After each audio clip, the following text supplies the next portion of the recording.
What's up, fellow polymaths? In this video of the Java Fundamentals tutorial, we'll be going over packages. Java packages are used to group related Java files such as classes, interfaces, enums, and so on together. Packages are mainly used to avoid naming conflicts and they're used to also organize code. You can think of a package like a folder or a binder as part of a large shelf of folders and binders. Java comes with different built-in packages. These packages are very common that you'll find yourself using a lot in your coding adventures.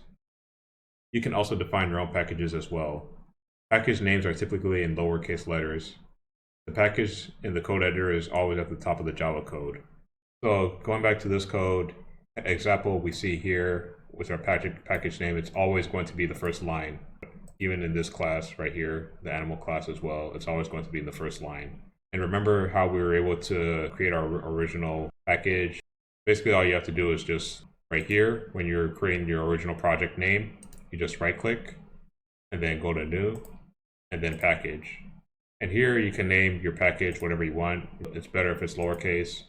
Usually the name of the package is related to whatever you're specifically doing. So if, let's say, you're doing something that has to do with geography, for example. So like, let's say you have classes that are related to geography.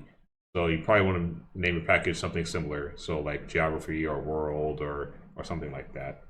So here we can just type in geography. And this is going to be in the source folder. Then we click finish. And here we have our geography folder. And in this geography folder, we can create whatever class that we want.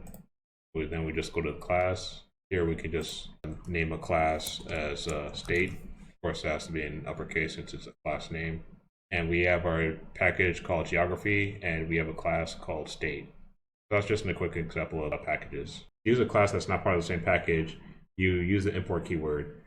The import keyword allows you to retrieve files that are not part of your current package.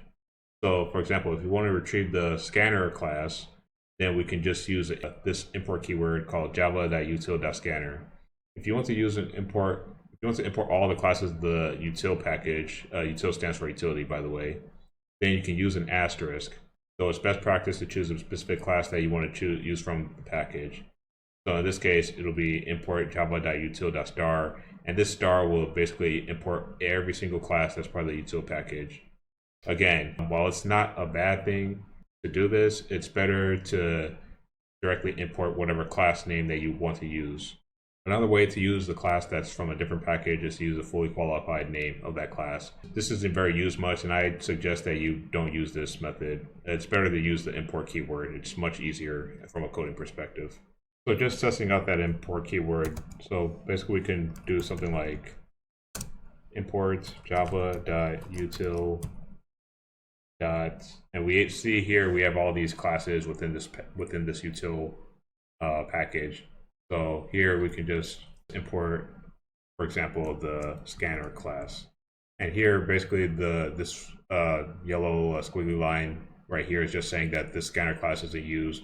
We'll be going over the scanner class under when we're trying to get user input in the next tutorial. But I just wanted to show you a simple example of being able to use the import keyword. So here's an assignment for this topic. Number 1, name one thing that packages are useful for. Number 2, does Java allow you to define your own packages? Number 3, what is a keyword that is used to retrieve a class from a package? If this video was of any value to you, then please leave a like, comment, share, and subscribe. Thanks for watching, and I'll see you later.